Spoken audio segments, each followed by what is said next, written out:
Recently, U.S. carrier strike group activity has increased across the Arabian Sea and the Mediterranean. More ships forward, more aircraft nearby, more signals that military action against Iran could be on the table. So let's keep this broad and focus on what actually matters at sea. Because this isn't a movie-style carrier duel. It's dominance versus disruption. Tonight, USS Abraham Lincoln versus Iran's Shahid Bagheri. This is a tale of the tape.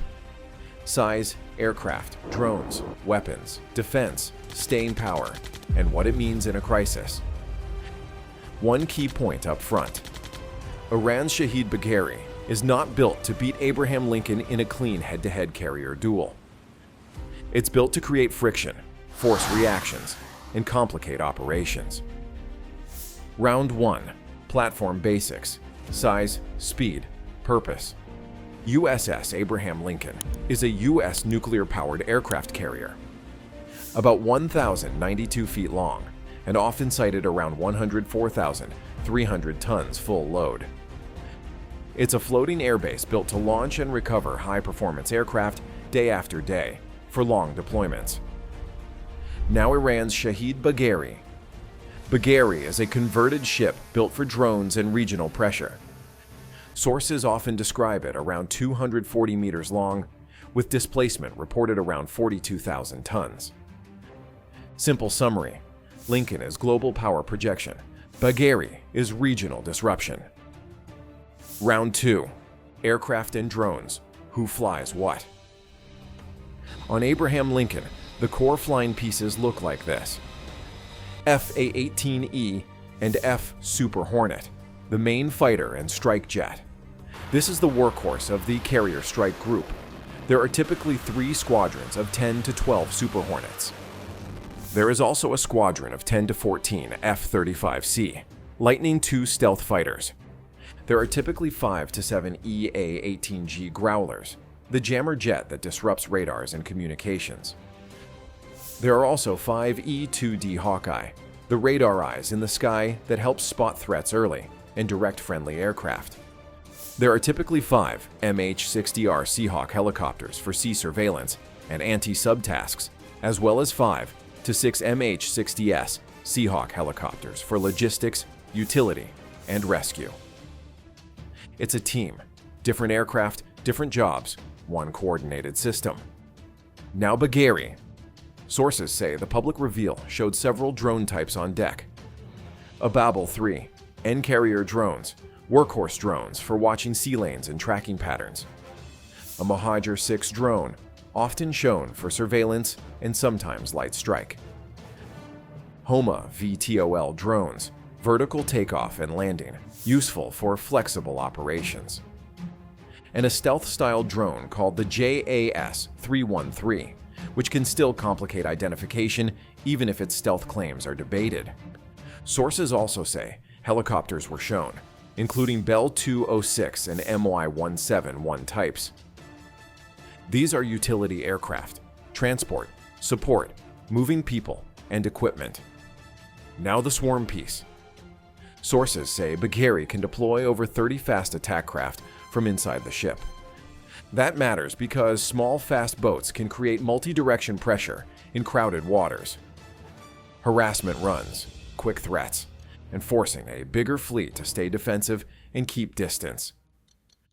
Sources also list shipboard weapons supporting that close-range threat picture. 8 Noor or Qatar anti-ship missiles, 8 Kausar 222 surface-to-air missiles, and a 30mm cannon for local defense.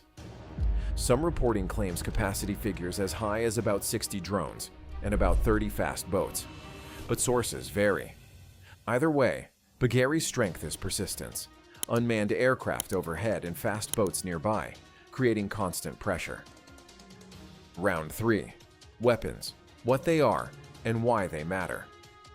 Key idea: a carrier is a launch base, but the strike group is the full weapon system.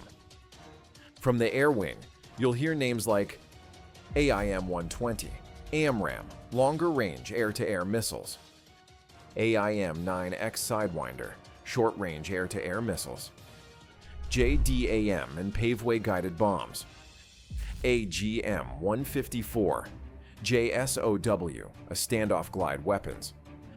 And in radar-focused missions, HARM or AARGM family weapons. Then the escorts. Long-range air defense missiles like SM-2 and SM-6, ESSM for medium-range defense, and Tomahawk cruise missiles on certain ships. That's why Abraham Lincoln is so hard to compare to any single platform. Round 4. Defense. Why Lincoln has a deeper shield. Lincoln is protected by layers. Fighters in the air, radar aircraft extending awareness, escort ships with missile defenses, jamming and decoys, and close-in defenses if something gets near. Bagheri has local defenses and can lean on regional networks, but it doesn't have the same deep protective bubble as a U.S. carrier strike group. Round 5. Staying power, endurance, and tempo. Crises are won by who can keep going. Lincoln's nuclear propulsion supports long time on station, and U.S. logistics help keep aircraft flying day after day.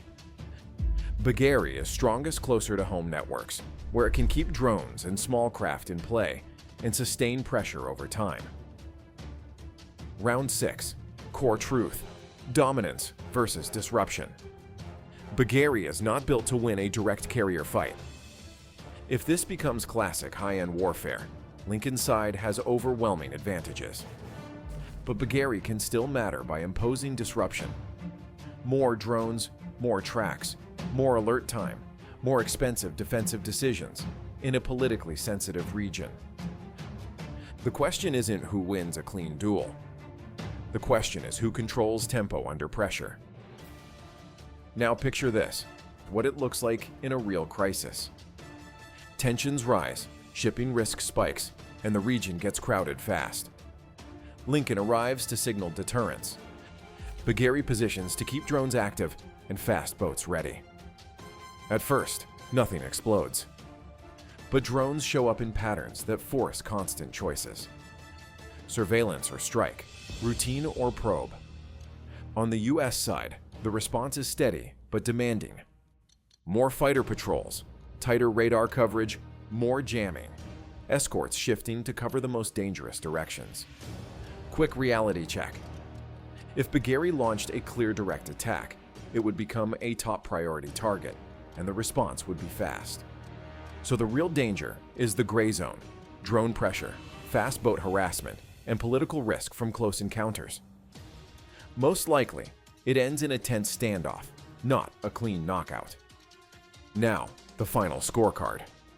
USS Abraham Lincoln leads on aircraft quality and variety, layered defense depth, sustained endurance, and conventional combat power. Iran's Shahid Bagheri matters because it can maintain drone presence, add surveillance pressure, deploy over 30 fast attack craft, and raise operational and political friction. Final verdict. This is not equal hardware. It is a clash of strategies. High-end dominance versus lower-cost disruption. If you want more clear, no-hype military comparisons, subscribe and tell me the next matchup to break down.